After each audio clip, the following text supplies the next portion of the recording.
Bismillahirrahmanirrahim. Assalamualaikum warahmatullahi wabarakatuh.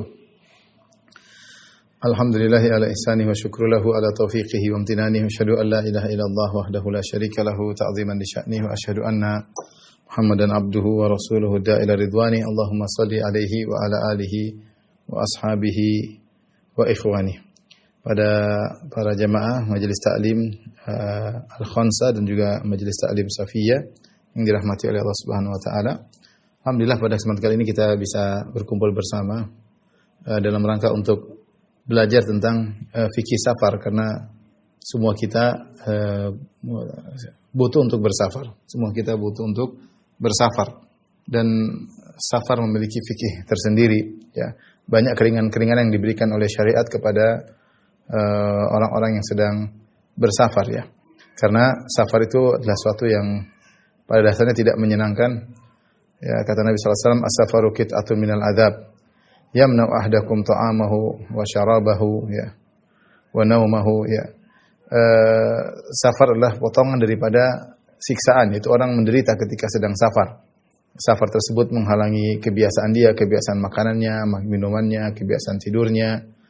Fa idza qada ahadukum nahbatahu falyajal ila ahlihi, atau kama qala Nabi sallallahu alaihi wasallam, jika salah seorang telah selesai dari hajatnya bersafar maka segera pulang ke istrinya. Ya, kita tahu bahwasanya safar zaman dulu tentu adalah suatu yang sangat sulit, apalagi harus melewati padang pasir, kemudian berhari-hari, kadang sampai berminggu-minggu di bawah terik matahari, sehingga sebenarnya mengatakan safar diambil dari kata asfar yusfir, yaitu mengungkap, karena orang yang bersafar akan terungkap hakikatnya. Berbeda tatkala dalam kondisi mukim seorang tidak ketahuan jati dirinya, tapi kalau sudah safar akan ketahuan jati dirinya, apakah dia pelit atau tidak, apakah dia rajin ibadah atau tidak, apakah dia berakhlak mulia atau tidak, ataukah dia hanya mementingkan dirinya sendiri atau tidak. Semua ini nampak dari safar. Ini terutama safar zaman dahulu, safar yang memang menyulitkan, ya, di bawah terik matahari, kemudian dengan kendaraan yang sederhana. Nah, tentu berbeda dengan zaman sekarang. Zaman sekarang safar begitu mudah, ya. Safar begitu mudah. Meskipun tentu tetap tidak mengenakan, ya. Bahkan kalau kita naik pesawat yang mahal saja, tetap saja lebih enak makan di rumah. Ya, meskipun kita di bisnis kelas, dikasih makanan ala Eropa lah, ala apalah, tetap lebih enak di rumah makan tempe goreng, sayur kangkung, lezat tidur di kasur sendiri, ya. Tetap lebih enak di rumah. Tapi demikianlah. Safar sekarang sudah bukan sesuatu yang menyulitkan, tapi tetap ada kesulitan bagaimanapun juga, ya. Karenanya syariat memberikan banyak keringanan dalam safar, ya. Karena kesulitan tersebut bukan hanya terkait dengan kesulitan menjalani perjalanan, tapi terkadang juga terkait dengan hal-hal yang lain, ya.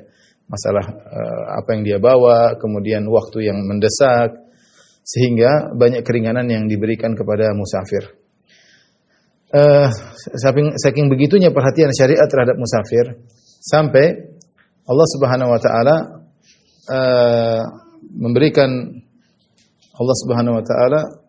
memberikan dakwah mustajabah kepada orang yang musafir. Salah satu dakwatin mustajabah la syakka fihinna, kata Nabi sallallahu alaihi wasallam, 3 doa yang dikabulkan tanpa diragukan. Di antaranya dakwatul musafir, doa orang yang sedang bersafar. Karena orang bersafar sedang butuh rahmat. Dia jauh dari istrinya, jauh dari anak-anaknya, jauh dari tempat tinggalnya, ya. Mungkin dia pergi ke negeri asing. Dia mudah untuk dikabulkan doanya oleh Allah Subhanahu wa taala. Makanya disebut dalam hadis ketika Rasulullah menyebutkan tentang seorang yang melakukan sebab-sebab dikabulkan doa, kata Nabi sallallahu alaihi wasallam, rajulun yutilu safar as'ad akbar, yaitu yang sudah lama bersafar kemudian dia berdoa, ya. Kemudian dia berdoa. Makanya di antara rahmat yang Allah berikan kepada musafir, doanya mudah dikabulkan. Di antara juga keringanan yang lain, salatnya dikosar, kemudian kalau dia puasa dia boleh tidak berpuasa di bulan Ramadan, ya. Fa in kuntum wa man kana minkum maridan aw ala safarin fa iddatun min ayyamin ukhra. Siapa yang sedang di atas sedang safar atau sakit, maka dia boleh berbuka dan diganti hari-hari yang lain. Intinya seorang yang sedang bersafar ini mendapat rahmat dari Allah Subhanahu wa taala. Ikhwan dan akhwat yang dirahmati Allah Subhanahu wa taala, sebelum kita membahas tentang fikih berkaitan dengan safar, kita perlu membahas tentang adab-adab safar, ya. adab-adab safar. Tentu saya tidak menyampaikan semua, tapi di antara adab-adab safar yang harus kita perhatikan. Pertama, kalau bisa safar tidak sendirian. Kalau bisa safar tidak sendirian. Ya. Nabi mengatakan lau ya'lamun nas ma fil wahdah ma a'lam, ya. Kalau seandainya orang-orang tahu tentang kesendirian yang apa yang aku tahu, tentu seorang tidak akan bersafar sendirian, kata Nabi sallallahu alaihi wasallam. Maka seorang bersafar tidak sendiri, tapi dia berusaha mencari kawan, mencari kawan safar. Ya. Karena kita tahu safar kalau sendirian terkadang berbahaya, ya. Ada kemudaratan kalau safar sendirian. Ya, kemudaratan tersebut misalnya dia bisa jadi curi, dirampok orang. Ya beda kalau 2 orang, 3 orang segan untuk mengganggu, untuk menzalimi, dia bisa ditipu. Kemudian selain meskipun selain aman, namanya sendirian itu terkadang setan menggoda. Dia mudah untuk bermaksiat. Di pesawat aja dia sudah mulai lincah, mulai goda pramugari dan macam-macamnya. Jadi sendiri tidak ada yang mengawasi dia. Lain halnya kalau ada temannya dia merasa malu, ya. Tapi cari teman jangan yang juga malah mengkompori untuk bermaksiat. Temannya cari teman yang baik ketika bersafar. Tapi ketika dia berdua atau bertiga, dia lebih malu untuk melakukan hal-hal yang maksiat. Beda kalau dia sendiri, jiwa merayu dia untuk melihat yang tidak-tidak, untuk menggoda yang tidak-tidak, untuk mencoba yang tidak-tidak. Ini terjadi, ya. Terjadi. Tapi kalau dia berdua, bertiga dan teman tersebutlah orang yang baik, insya Allah dia malu. Dia malu, ada hal yang buat dia malu untuk melakukan maksiat. Jadi kalau bisa tidak safar sendirian. Kemudian yang kedua, disunahkan mengangkat amir safar. Mengangkat amir safar. Dalam hadis, ya, kalau ada 3 orang dalam perjalanan, fal yu'ammiru ahadahum, kata Nabi, maka hendaknya salah seorang diangkat menjadi amir safar, ya. Fungsinya amir safar ini agar tidak terjadi pertikaian dalam mengambil keputusan. Dia ditaati dalam hal-hal yang terkait dengan safar. Ya, dia taati kapan mulai berangkat, kapan pulang, memilih hotel di mana, kalau mau sewa mobil di mana. Ini semua perlu. Dan karena perselisihan tidak diinginkan, 3 orang saja, karena kalau 3 orang hendaknya ada salah satu jadi amir safar. Apalagi kalau ber-7, ber-10. Ya, sehingga didiskusikan dan keputusan di tangan amir safar. Dia ditaati pada hal-hal yang terkait dengan safar, bukan taat dalam segala hal. Ini sunnah Nabi sallallahu alaihi wasallam, tapi jarang dilakukan. Kita bersafar 5 orang, 1 orang kamu jadi amir, ya. Oke. Kita pilih dia diangkat jadi amir, dan ketika kita mengangkat jadi amir, ya kita konsekuensi, yaitu kita bilang gimana Bang Amir misalnya, gimana Mas Amir, apa yang harus kita lakukan ini, gimana, kapan mulai safar, dan kita belajar untuk belajar untuk diatur. Tentunya kita memilih orang yang berhak untuk menjadi amir dalam safar. Kemudian di antara adab safar yaitu di antaranya kalau perlu menulis wasiat, jika perlu maka menulis wasiat. Karena kita tidak tahu apa kita masih bisa pulang atau tidak, apalagi safar tersebut lama dan jauh, ke luar negeri jauh. Perlu kita nulis wasiat, ya. Ini perlu. Tapi sekarang perkara mudah karena kontak mudah, kemudian telepon mudah. Tapi zaman dahulu ini perkara yang sangat penting. Kemudian antaranya berdoa untuk yang ditinggalkan.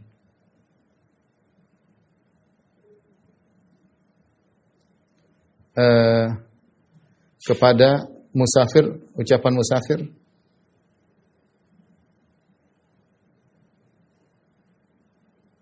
astaudiukumullah allati la tadhi'u wada'iuk, ya.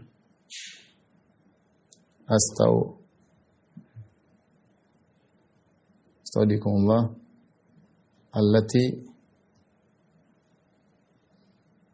la tadhi'u wada'iuk.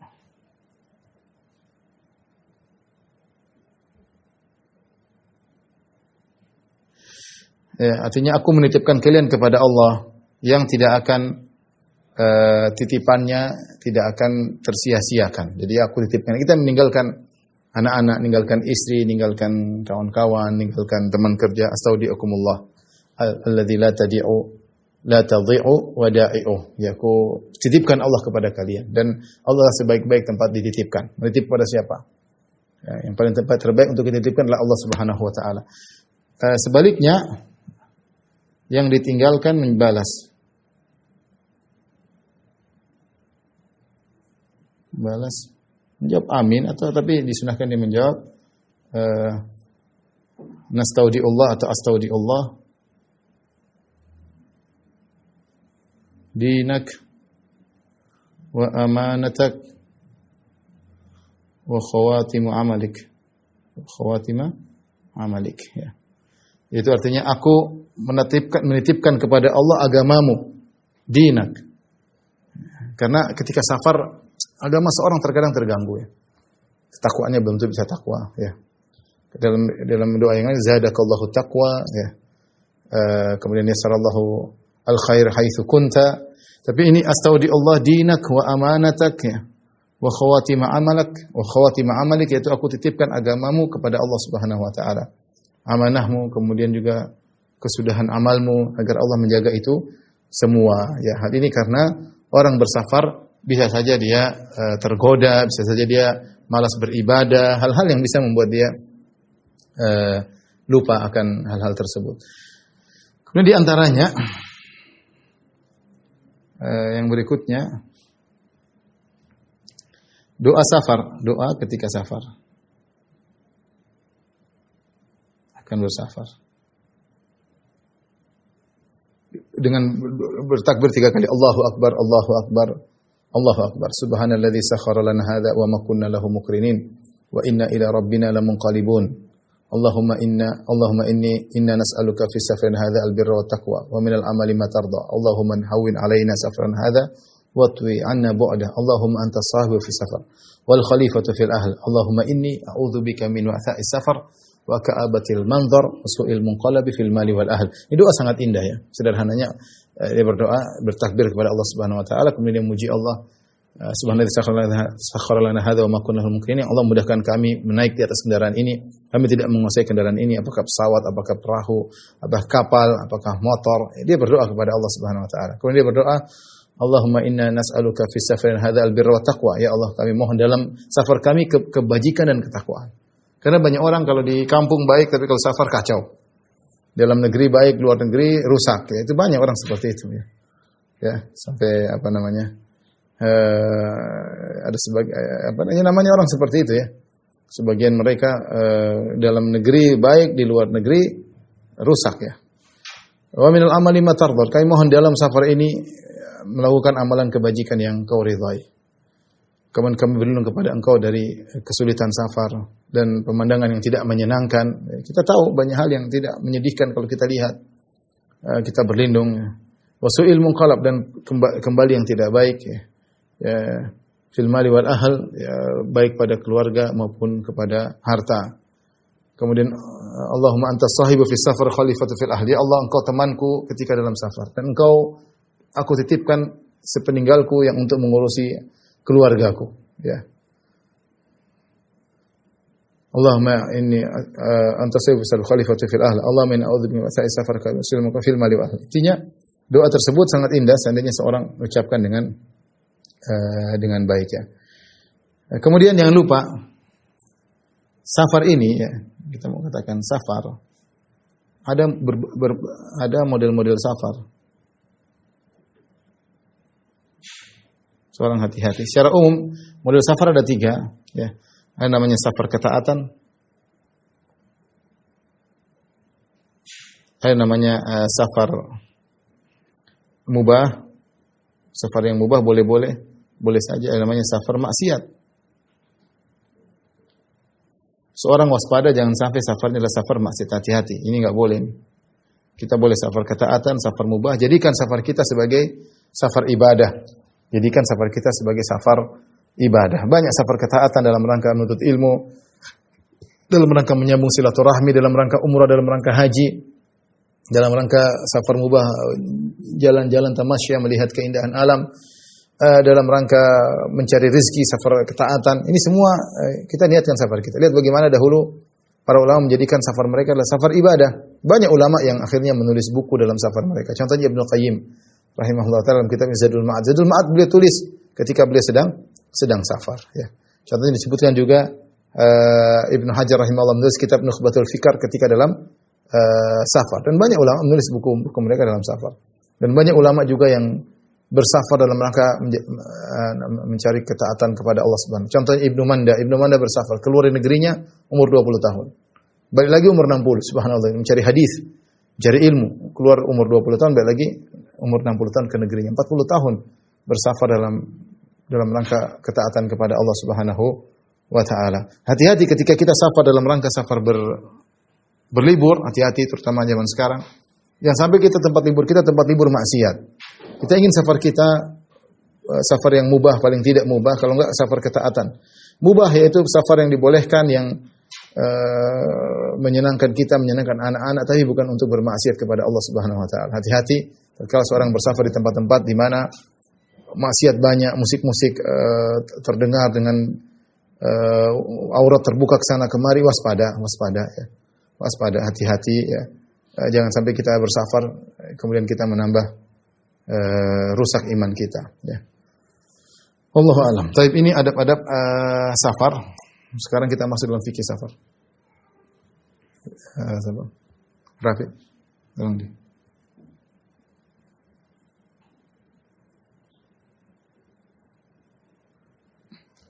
Baik, berikutnya tentang fikih safar, ya.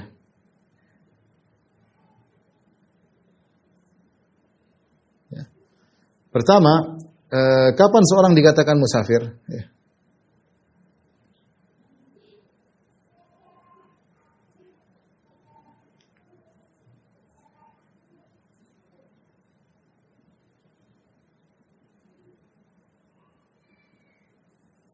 Seorang dikatakan musafir, ada khilaf di kalangan para ulama, khilaf.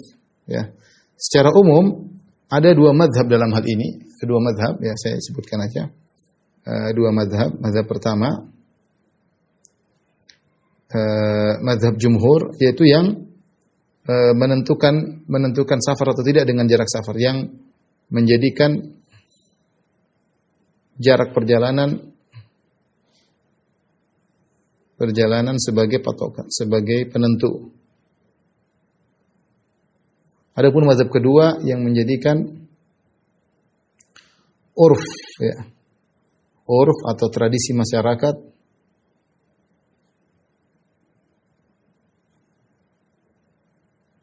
sebagai penentu, ya, sebagai penentu, ya. Ini adalah pendapat mayoritas ulama. Ini mayoritas ulama.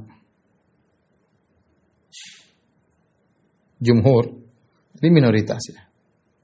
Di antaranya Zahiriyah, ya. Kemudian dipilih oleh Ibnu Taimiyah rahimahullah taala, juga kemudian dipilih oleh Syekh Sa'di, Syekh Utsaimin rahimahullah taala. Adapun mayoritas ulama, mereka berpendapat patokan yang menjadi patokan bahwa situ adalah safar atau tidak, berdasarkan hadis dari Nabi sallallahu alaihi wasallam mengatakan, la yahillu limra'atin tu'minu billahi wal yaumil akhir an tusafira masiratal yaumi wal lailah illa ma'ahdu mahram. Tidak halal bagi seorang wanita untuk bersafar dengan jarak sehari semalam perjalanan kecuali dia bersama mahramnya. Nah, jarak perjalanan sehari semalam itu sekitar 80 km, ya.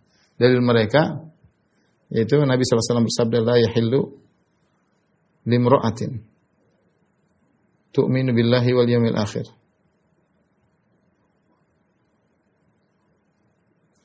an tusafira masirata al-yawm wa laylah illa wa ma'ahdi mahram, illa wa ma'aha dzu mahram. Perhatikan sini Nabi sallallahu alaihi wasallam mengatakan tidak halal bagi seorang wanita beriman kepada Allah hari akhirat untuk bersafar, untuk an tusafira bersafar masiratal yawm wa laylah, jarak sehari semalam, jarak perjalanan Sehari semalam. Kalau zaman dulu sehari semalam itu kurang lebih 80 kilometer. Ya, mereka bilang berapa farsah gitu. Intinya kurang lebih 80 kilometer. Jika kurang dari ini maka tidak dikatakan musafir ya. Sehingga jika kurang dari ini dari 80 kilometer belum musafir. Ini pendapat cukup kuat ya dan ini dipilih oleh majelis ulama. Kemudian dan ini lebih kita bisa punya patokan gampang. Tinggal kalau kita pergi keluar kita lihat Google. Lihat Google ya. Lihat Google. Mana? Kita tujuan mana? Saya lihat Google. Oh, 80 km. Ah, sudah berarti ini safar. Kalau pencet Google ternyata cuma 70. Oh, belum apa namanya? Belum safar. Tapi kalau kita pilih jalan lain yang lebih jauh jadi 82. Gimana? Kata para ulama, yang penting dia bukan mencari hilah supaya dibilang safar. Tidak, kalau memang kondisinya lewat sini padat, ternyata ada jalan lebih jauh, ya. Lebih cepat tapi 82 kilo ya sudah, dia ikut jalan yang mudah. Intinya inilah jarak safar, ya. Adapun mayoritas ulama mengatakan mereka mengatakan kembali kepada urf. Kenapa kembali kepada urf? Maksudnya urf bagaimana? Jika masyarakat menganggap itu safar, maka itu adalah safar. Jika masyarakat tidak menamakan itu safar, maka bukan safar. Contoh, kita di Jakarta, kalau kita pergi ke Bogor, kan lain kota, lain provinsi. Provinsi Jakarta, DKI Jakarta dengan provinsi Jawa Barat. Tapi tidak ada yang mengatakan orang Jakarta ke Bogor dikatakan musafir, nggak ada. Masyarakat tidak mengenal itu sebagai safar, apalagi cuma ke Depok, lain kota. Bogor dan Depok dua kota yang berbeda. Tetapi tidak ada yang mengatakan orang pergi dari Bogor ke Depok dikatakan sebagai musafir. Tapi masyarakat sepakat, kalau kita pergi Jakarta ke Bandung bilang musafir, safar. Oh, lagi safar ke Bandung. Urf masyarakat. Ingat yang dimaksud adalah urf tradisi masyarakat, bukan penilaian pribadi. Ya, bukan penilaian pribadi karena sebagian orang menjadikan urf tradisi dia ini tidak benar. Dia pergi misalnya dari Bogor atau dari Cilengsi pergi ke Jakarta dianggap sebagai musafir. Sehingga dia qasar salatnya. Kita bilang enggak sekalian batalkan puasa, kan boleh musafir batalkan puasa ya. Jadi yang jadi urf bukan urf pribadi tapi urf masyarakat, yaitu yang dikenal oleh masyarakat sebagai ini ada safar atau tidak ya. Kenapa mereka berpendapat tidak menggunakan patokan jarak? Karena tidak ada dalil yang menjadikan jarak ya. Kata mereka karena tidak ada dalil yang menentukan jarak, mematok jarak. Allah Subhanahu wa taala berfirman, "Wa idza darabtum fil ardi falaysa 'alaikum junahun an taqsuru minas salati in khiftum." Kata Allah, jika kalian sedang berjalan di atas muka bumi, wa idza darabtum fil ardi falaysa 'alaikum junahun, maka tidak mengapa an taqsuru minas salat, kalian mengqasar salat. Allah yang mengatakan wa idza darabtum fil ardi. Jika kalian darabtum fil ardi, kata Allah Subhanahu wa taala,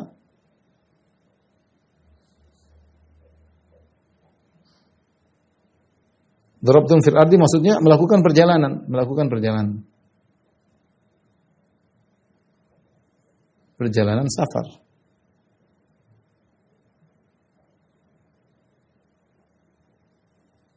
Tanpa ditentukan jaraknya berapa. Terus terang kalau kita melihat sisi dalil, saya cenderung lebih condong kepada pendapat minoritas ulama, pendapat Zahiriyah, diikuti oleh Ibnu Taimiyah, dipilih oleh Syekh Sa'di, Syekh Utsaimin. Ini pendapat cukup kuat bahwasanya kita kembali kepada urf karena dasarnya Allah memberikan syariat safar untuk mempermudah. Ya udah kalau udah jauh orang bilang safar mau 60 mau 70 kilo, pokoknya dibilang jauh ya sudah. Kita sedang safar ya.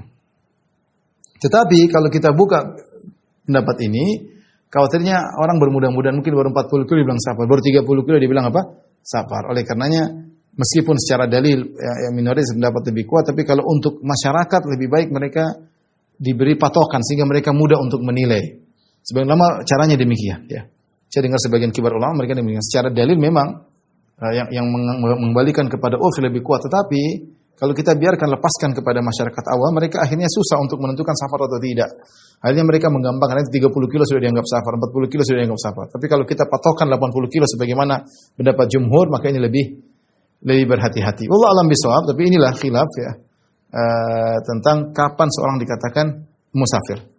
Tapi ini permasalahan pertama. Permasalahan kedua, saya dia dulu.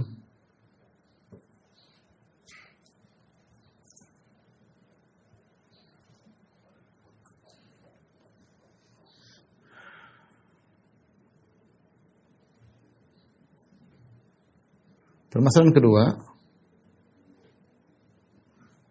kapan seseorang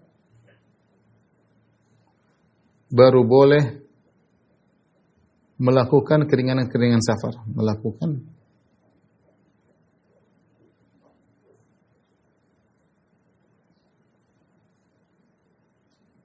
keringanan musafir ya. Maksudnya keringanan musafir seperti apa? Keringanan tersebut seperti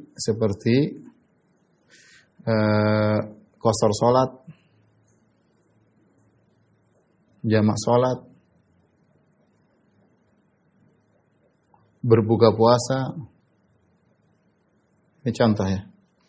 Kapan? Jadi kapan seorang dia akan bersafar ke Bandung nih. Contoh kasus seorang akan bersafar ke Bandung. Kapan dia boleh mulai mengqasar salat ya?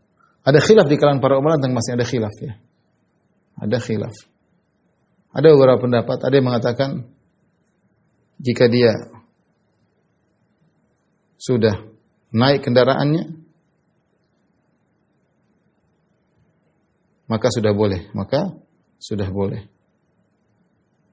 Ada yang mengatakan jika sudah meninggalkan rumahnya.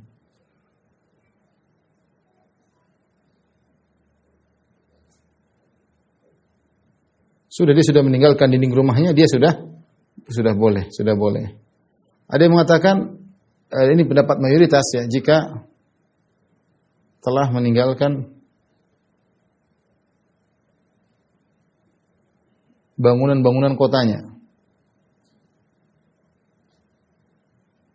Ini pendapat mayoritas ya, maka sudah boleh. Ini adalah pendapat mayoritas ulama.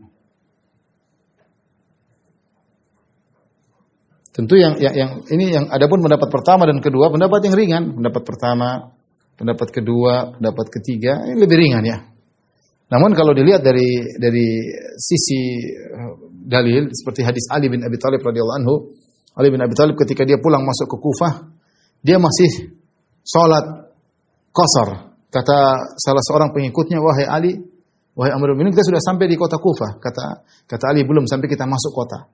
Artinya apa? Ali memahami, selama belum masuk kota, kita masih boleh melakukan keringanan safar. Tapi kalau kita sudah masuk kota, sudah hilang status kita sebagai musafir. Karena kita sebagai musafir kalau kita sudah keluar kota. Kalau masih dalam kota tidak dikatakan sebagai musafir. Maka dari sisi dalil ini lebih kuat ya, ini lebih kuat. Ini pemahaman salaf ya. Tentu ini juga sebagian ada pendapat salaf tapi ini lebih kuat. Dari sisi apa namanya? Dari sisi bahasa juga. Namanya musafir orang sudah berjalan, ini belum masih dalam rumah maka belum boleh melakukan tarakhus bi rukhasi safar, belum boleh melakukan keringanan safar. Baik, prakteknya bagaimana? Praktek nyata. Kalau kita bicara orang Jakarta ya, praktek nyata.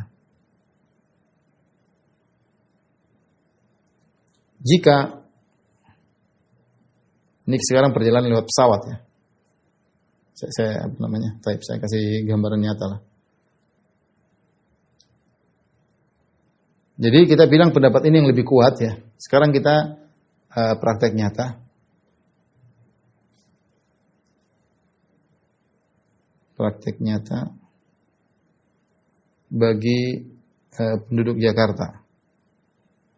Penduduk Jakarta, contohnya saya Jakarta Timur ya.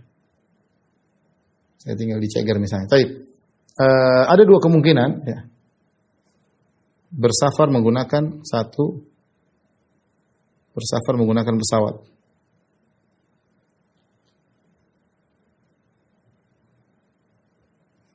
Yang kedua, bersafar menggunakan kendaraan.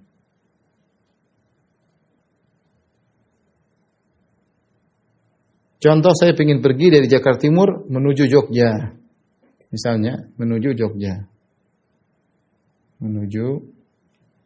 Yogyakarta ya. Baik, tentu jaraknya jauh antara Jakarta dan Jogja 650 km kira-kira ya. Tapi ada dua kemungkinan saya bersafar menggunakan kendaraan. Nah, kapan saya boleh mulai qasar salat, saya boleh menjamak salat? Jika menggunakan pesawat ya.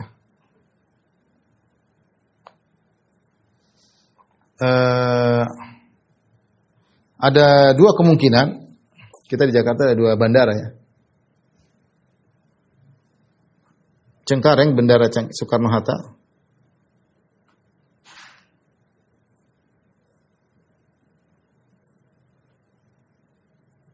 Kemudian yang kedua, Bandara Halim Perdana Kusuma. Berdasarkan pendapat tadi, kalau kita bicara, kita belum boleh melakukan tarakhus dengan rukhsah safar kalau masih di Bandara Halim belum. Kenapa? Bandara Halim masih di Jakarta Timur. Saya kalau di Bandara Halim saya belum boleh saya qashar. Ini kalau menurut pendapat tadi ya. Saya boleh qashar kalau saya sudah pesawat berangkat meninggalkan Bandara Halim baru boleh. Tapi kalau saya di Bandara Soekarno-Hatta ini sudah lain kota, lain daerah ya. Dan saya sudah meninggalkan kota Jakarta melewati tempat-tempat yang kosong, bukan tempat kawasan pemukiman lagi. Kemudian saya masuk ke daerah Tangerang, saya masuk Bandara Soekarno-Hatta. Kalau saya sudah di Soekarno-Hatta, saya sudah boleh di sini sudah boleh tarakhus, sudah boleh qashar salat. Kalau di sini belum boleh. Karena saya masih di Jakarta. Nah, ini karena Bandara Soekarno-Hatta di luar Jakarta dan juga lain provinsi gampangannya. Baik. Adapun kalau saya bersafar menggunakan kendaraan, ya saya terus berjalan ya sampai saya meninggalkan kota Jakarta. Kalau sudah masuk di kota lain, misalnya ketika kendaraan sudah masuk ke kota lain, sudah mulai masuk ke kota lain. Karena kita tahu di Jakarta Bekasi mungkin sebenarnya aturannya kalau menurut fikih kita berjalan sampai bangunan habis ada sawah, ya itu sudah mulai bersafar. Tapi kalau di Jakarta mungkin bangunan bersambung-sambung, Jakarta, Bekasi sambung. Nah, kalau bangunannya menyambung-nyambung dari kota satu kota yang lain, maka jika kita sudah mulai masuk ke kota lain, ya, kita sudah boleh qashar. Kalau sudah masuk rest area kayaknya sudah selesai. Sudah lewat bangunan MBZ, jalan layang MBZ, Muhammad bin Zaid, turun ke kilometer 50 berapa sekian, sudah boleh. Lagi pula itu bukan tempat pemukiman karena sudah sawah kanan kiri, ya itu sudah boleh. Ya itu sudah boleh seorang mulai mengqashar salat. Ini prakteknya. Adapun daerah-daerah lain tinggal dikiaskan ya, tinggal dikiaskan. Baik, ini permasalahan kedua.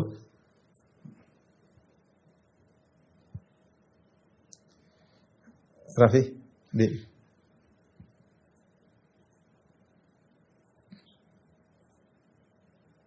sudah? Tapi permasalahan ketiga,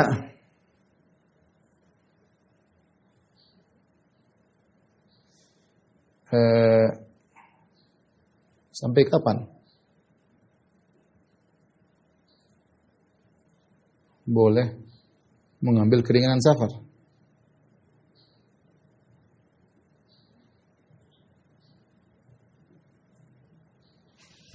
Baik. Ada beberapa poin yang harus diperhatikan.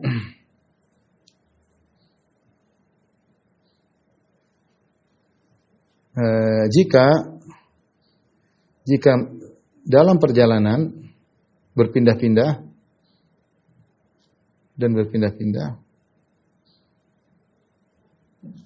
maka tidak ada batasan. Tidak ada batasan. Contoh dia satu hari di Jogja, kemudian pindah lagi satu hari lagi ke Magelang, satu hari lagi kemana, terus pindah ini nggak ada batasan. Itu ya masih yang dibahas kalau dia sudah menetap. Kalau selama tidak menetap, itu masih tidak ada batasan. Maksudnya selama tidak menetap. Tetap dikatakan musafir. Tidak ada batasan. Mau satu bulan pindah-pindah terus tetap musafir. Hanya saya sebenarnya mengatakan jika ada seorang dia musafir tapi dia selalu bawa anak istrinya, ya dia tidak melakukan hukum safar. Ada yang tetap melakukan hukum safar.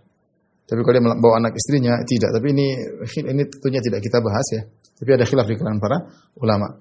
Taib khilaf ketika berapa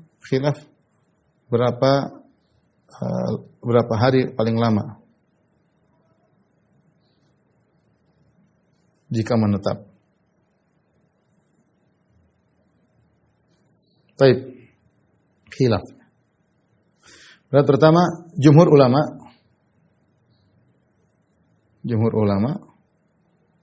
melihat kondisi.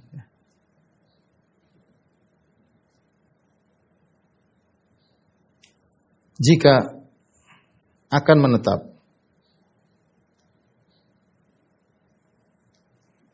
kurang dari 20 kali sholat, dalam kurung kurang dari 4 hari, maka statusnya musafir. Contoh, saya pergi dari Jakarta sampai Jogja. Saya tiba hari Senin, dan saya akan di Jogja sampai hari Kamis. Saya tiba Senin siang atau Senin subuh. Saya tiba Senin subuh. Saya sampai hari Kamis. Senin subuh berarti Selasa, Rabu, Kamis, cuma 3 hari. Nah, berarti saya kosor karena saya musafir. Perhatikan. Selama saya tiba di Yogyakarta dan saya menetap dan sholat saya kurang daripada 20 kali sholat, maka saya tetap statusnya musafir. Contoh, saya tiba di Jogja sholat subuh dan saya akan pergi hari Jumat setelah Isya. Saya akan pergi hari Jumat setelah Isya. Apakah status saya musafir atau tidak? Jawabannya musafir karena sholat saya tidak sampai 20 kali. Ya. Saya tidak bisa. Jadi saya tiba hari Senin 5, Selasa 5, Rabu 5, Kamis 5. Sudah lebih ya, mohon maaf lebih. Kalau saya sudah sampai hari Jumat, berarti sudah 4 hari, berarti saya tidak status musafir. Ini kita hitung sholat kita. Misalnya kalau saya berangkat, saya tiba hari Senin di Jogja, sholat subuh, kemudian saya berangkat Kamis ba'da Isya. Berapa hari? Ya, jadi Senin, coba saya hitung Senin 5 waktu, kemudian Selasa 5 waktu sudah 10, Rabu 5 waktu 15, Kamis kalau saya berangkat ba'da Isya, berarti saya 5 waktu lagi. Berarti saya sudah bukan musafir. Tapi kalau saya berangkat misalnya ba'da Asar, saya meninggalkan kota Jogja ba'da Asar hari Kamis, maka saya masih statusnya musafir. Yang penting kurang dari 20 sholat. Kondisi yang kedua, jika saya tahu saya bakalan menetap lebih dari 20 kali sholat. Sholat 5 waktu maksudnya. Dalam kurung lebih dari 4 hari. Maka dalam kondisi demikian sejak awal kedatangan, status saya sudah bukan musafir. Status saya adalah mukim. Bukan musafir. Sehingga sejak awal salat 4 rakaat. Sejak awal salat 4 rakaat. Sejak datang langsung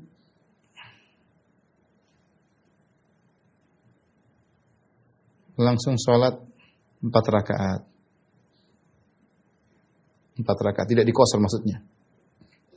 Nah, ini menurut jumhur ulama. Jadi sebagian orang mengatakan, sebagian orang salah paham, mereka mengatakan, Ustaz kalau kita datang, pokoknya kita sholat kosor terus sampai sudah lewat 4 hari baru kita sholat biasa. Ini salah.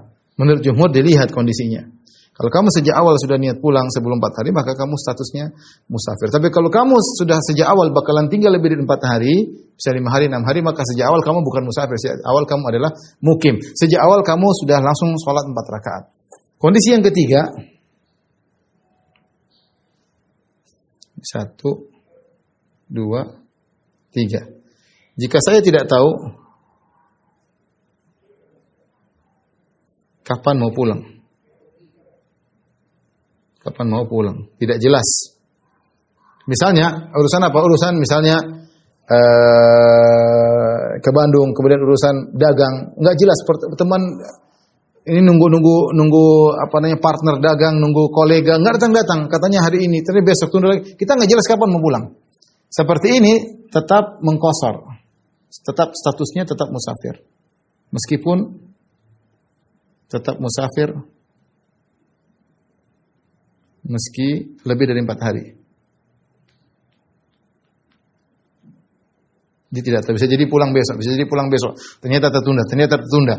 Maka ini meskipun lebih dari 4 hari, selama tidak tahu kapan pulang, maka dia atas statusnya musafir. Contoh misalnya dia pergi ke Bandung, jomblo, pergi ke Bandung. Ngapa? Saya mau nikah, cari akhwat.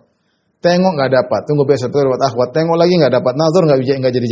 Sampai 20 hari, sampai sebulan tetap aja musafir. Kenapa? Karena tujuannya nggak tercapai, nggak jelas kapan pulang. Ini pendapat jumhur dan ini pendapat yang cukup hati-hati ya, pendapat jumhur. Pendapat yang lain ya, yang mengatakan bahwasanya batasan tidak ada, batasan tidak ada dalilnya. Maka dilihat kepada statusnya. Yang dilihat adalah statusnya sebagai musafir. Sebagai musafir secara urf.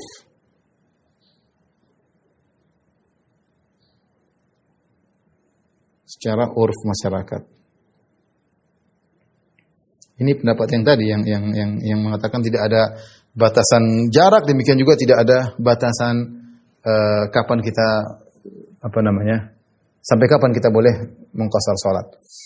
Dalilnya apa? Dalilnya pengamalan salaf. Dalam sebagai riwayat disebutkan bagaimana para salaf di Ramah Hurmuz, ketika mereka berada di Ramah Hurmuz, kota Ramah Hurmuz, mereka mengqasar salat selama 7 bulan. Para sahabat mereka mengqasar salat selama 7 bulan. Demikian juga dalam hadis Anas bin Malik, sebagian sahabat dalam peperangan, kemudian mereka selalu mengqasar salat sampai Anas ditanya, sampai kapan? Kata Anas, walau isya asyara sanin, meskipun kau 10 tahun, selama kau masih statusnya musafir, belum pulang ke kampung, dan masih ada tunggu peperangan, tugas belum selesai, meskipun 10 tahun musafir. Ya, dikatakan seperti tadi, misalnya Ibnu Manda tadi, keluar dari kampungnya umur 20 tahun. Balik lagi umur 60 tahun. Berarti dia musafir 40 tahun. Benar, dia masih musafir. Kalau orang tanya, di mana dia? Masih musafir. Belum balik. Meskipun dia tinggal di negeri sana mungkin 1 tahun, 2 tahun, tetap dikatakan dia musafir karena dia belum pulang ke kampungnya. Ini pendapat ya cukup kuat. Selama Anda statusnya musafir, maka Anda boleh boleh mengqasar salat. Contoh jemaah haji. Contoh jemaah haji reguler. Jemaah haji reguler 40 hari. 40 hari di Mekah, 40 hari ya. Mereka status, meskipun mereka tinggal di hotel, meskipun mereka 8 hari di kota Madinah, orang tahu mereka musafir. Statusnya mereka musafir. Ya. Buktinya mereka ya memang lagi safar haji, semua orang bilang dia musafir, maka dia statusnya musafir. Tidak mungkin kita bilang dia mukim. Oh, gimana mukim? Dia rumah enggak punya, kerjaan enggak ada, musafir. Ini pendapat cukup kuat ya. Meskipun 20 hari, 8 hari yang menetap benar di kota Madinah 8 hari. Di Mekah menetap beberapa proses haji sekitar 8, 9, 10, 11, 12, 13, proses haji sekitar 6 hari, 7 hari, 8 tambah 7, 15, masih ada sekitar 25 hari di Mekah. Atau 25 hari di Mekah mereka bolak-balik ke Masjidil Haram. Mereka statusnya musafir. Ini kuat ya. Mereka statusnya musafir. Seperti orang nuntut ilmu pergi kemana 6 bulan, 7 bulan dia masih statusnya musafir. Namun saya lebih hati-hati, saya menggunakan hadis Ibnu Abbas radhiyallahu ta'ala anhuma. Ini yang saya praktikkan sekarang ini. Meskipun dalil ini sangat kuat. Ini sangat kuat ya, tidak ada batasan. Tapi saya menerapkan hadis Ibnu Abbas dalam Sahih Bukhari. Ini pendapat dipilih oleh Syekh Sa'ad Al-Khaslan, salah seorang anggota kibar ulama di Arab Saudi. Ibnu Abbas mengatakan kalau kami bersafar dan kami selama 19 hari, kami kurang dari 19 hari kami tetap qasar. Kalau kami sudah lebih 19 hari atmamna. Kalau sudah 19 hari maka kami sempurnakan. Jadi patokannya 19 hari. Dia mengatakan kami para sahabat. Ini praktek para sahabat. Tapi ini ini adalah masalah khilaf. Ya, masing-masing punya dalil. Saya bilang dalil ini juga dalilnya kuat. Sahabat ada yang 7 bulan tetap qasar, ada yang sampai lama ya. Ada yang dalam riwayat mungkin ada 2 tahun. Tapi intinya Ibnu Abbas mengatakan kalau kami kurang dari 19 hari kami qasar, kami salat qasar, dan jika lebih dari 19 hari maka kami pun sempurnakan. Jadi kalau misalnya kita bersafar main ke Bandung, main ke Jogja masih 2 minggu, kita masih mengqasar salat. Kita main ke silaturahmi kemana, keluar negeri misalnya masih kurang 19 hari, maka kita masih mengqashar. Lebih dari 19 hari maka kita sempurnakan. Karena sudah lebih dari 19 hari, seakan-akan orang sudah menetap. Tapi kalau ada yang berpendapat masih terus boleh qashar, ya ini khilaf di kalangan para ulama. Cuma sementara ini saya praktikkan ini agar saya ada patokan juga, ini praktik dari Ibnu Abbas radhiyallahu taala anhuma. Baik.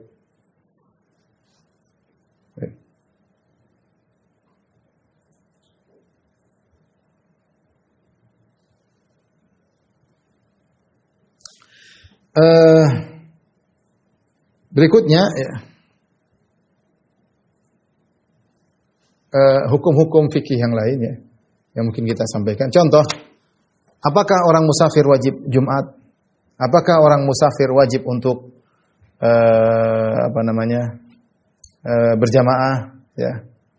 Kemudian apakah orang musafir boleh selalu menjamak? Ini hukum-hukum fikih seputar safar ya. Hukum-hukum yang lain.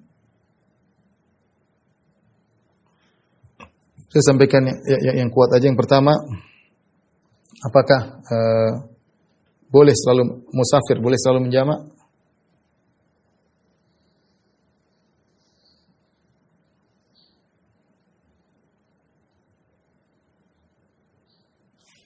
Jawab ya, dua kondisi. Idza jadda sayr, jika berat perjalanan, ya, maka dianjurkan menjamak.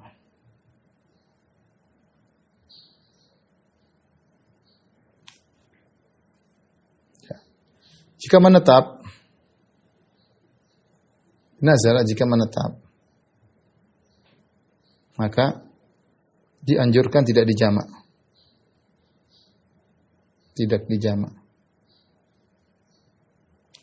Namun tetap diqashar. Ya. Jika menetap dianjurkan tidak dijamak, perhatikan, tidak dijamak. Namun tetap boleh menjamak.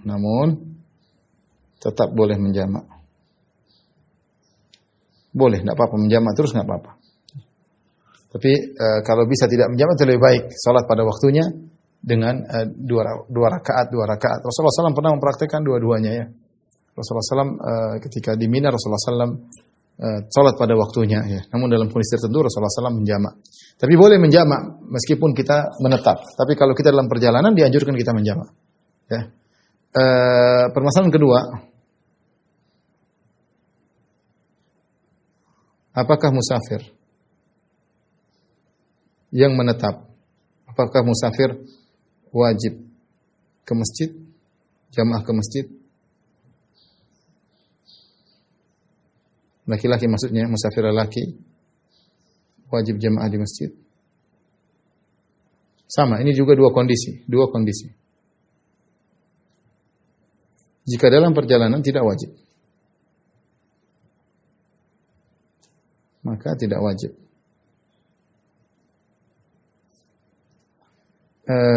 Jika menetap, maka dalil umum menunjukkan wajib.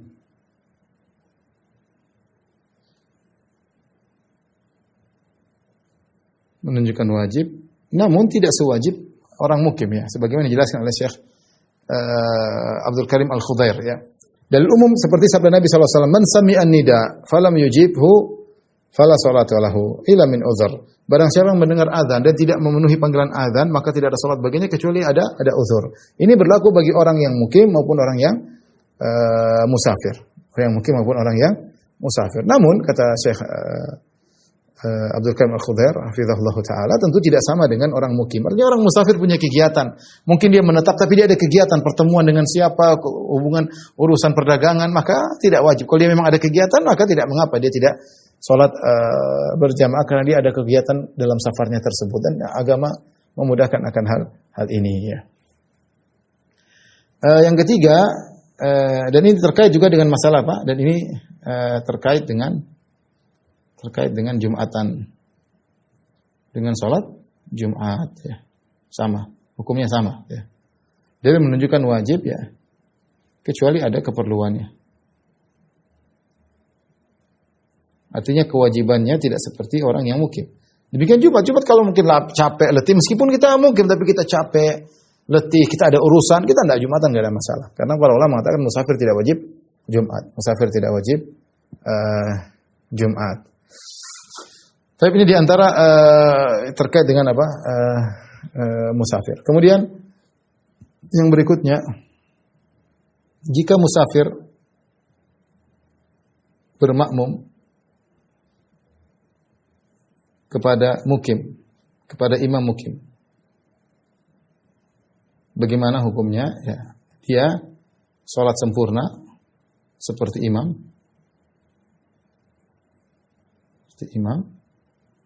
dan boleh melaksanakan rawatib,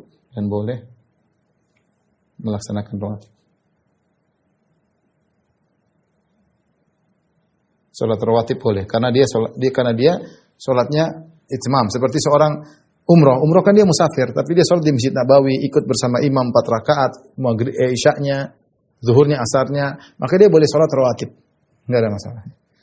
Yang ketiga, tapi permasalahan berikutnya,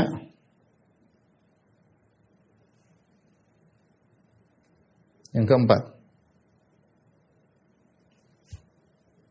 jika dia jamak takdim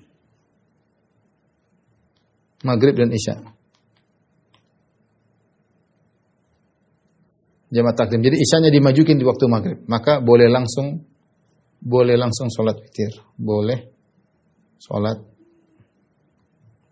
witir setelah itu. Tidak apa-apa, meskipun di waktu maghrib. Meski masih waktu maghrib. Masih di waktu maghrib. Boleh. Permasalahan yang berikutnya, jadi misalnya dia jamak takdim maghrib dengan isya. Setelah itu dia langsung boleh sholat witir, tidak ada masalah.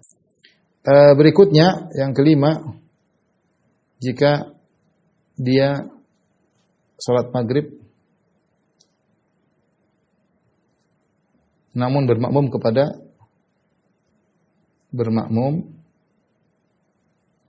kepada imam mukim sholat isya.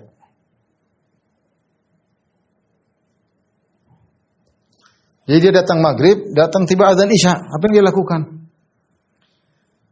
Ini saya kasih solusi. Sederhana, kalau kita datang pas azan isya, kemudian kita belum sholat maghrib, kita sholat maghrib sendiri. Sholat maghrib sendiri tidak ada masalah.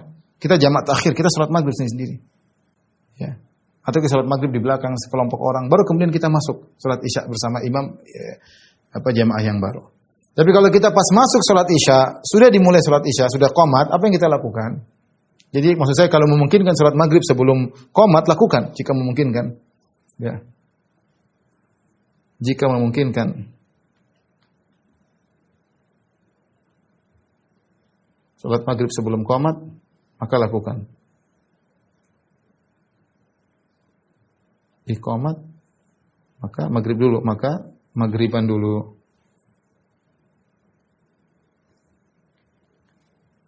Jika tiba pas qomat, iqamat isya, maka dua cara.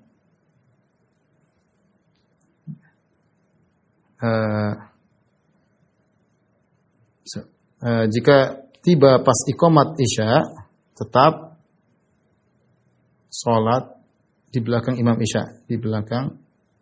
isya,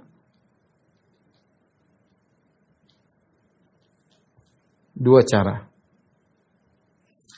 Cara pertama, cara kedua ya. Cara pertama, pada rakaat ketiga diam. Pada rakaat ketiga tetap diam, tetap tasyahud. Diam pada tasyahud akhir. Hingga imam salam. Ini cara pertama. Jadi kita rakaat ketiga kita tasyahud. Imam kan naik ke rakaat keempat, kita tetap aja tasyahud. Sampai imam turun lagi, baru kemudian imam salam, baru kita salam bareng. Assalamualaikum warahmatullahi wabarakatuh. Ini cara disebutkan oleh Imam Nawawi rahimahullah taala dan juga dipilih oleh Syekh Utsaimin dan juga Ibnu Taimiyah. Dua cara ini. Cara kedua, kita salam pada rakaat ketiga. Lalu lanjut rakaat ke-1. Sementara imam rakaat keempat. Sementara imam rakaat keempat. Jadi gimana? Kita salat ketiga, assalamualaikum warahmatullahi wabarakatuh. Kita beri lagi Allahu Akbar, niat salat Isya. Imam rakaat pertama, kita rakaat pertama, imam sudah rakaat keempat. Kemudian kita salat, kalau imam salam kita lanjutkan rakaat berikutnya, kedua, ketiga dan seterusnya ya. Ini kira-kira yang terkait dengan masalah salat. Tentu hukum yang lain, tapi ini yang mudah ingin saya sampaikan, yang mungkin sering kita hadapi. Yang terakhir karena waktu sudah habis, kalau pulang safar jangan lupa kita berdoa dengan doa sama. Subhanalladzi sakhkhara lana hadza wa ma kunna lahu muqrinin inna rabbina lamunqalibun. Allahumma inna nas'aluka fi safarina hadza albirra wa taqwa min al-amali ma tarda. Allahumma hawwin alaina safarana hadza wa twi anna bu'da. Allahumma anta sahibu fi safar khalifatu fil ahl. Allahumma inna a'udzubika min sa'is safar wa ka'abatil mandar wa su'il munqalab fil mali wal ahl. Kita mengatakan aibun taibun li rabbina hamidun. Ada tambahan terakhir itu. Aibun taibun li rabbina hamidun. Itu kita kembali, kita memuji Allah dan kita bertobat. Namanya safar, kita tidak lepas dari maksiat, maka kita bertobat kepada Allah Subhanahu wa taala. Dan kalau sampai di kampung, kalau bisa kita sholat 2 rakaat di masjid terdekat, itu yang terbaik. Jika tidak, langsung aja ke rumah. Wallahu a'lam bishawab. Baik, demikian saja para jamaah yang dirahmati Allah Subhanahu wa taala. Insyaallah kita lanjutkan pada kesempatan yang lain. Kurang lebih mohon maaf. Wabillahi taufiq wal hidayah. Assalamualaikum warahmatullahi wabarakatuh.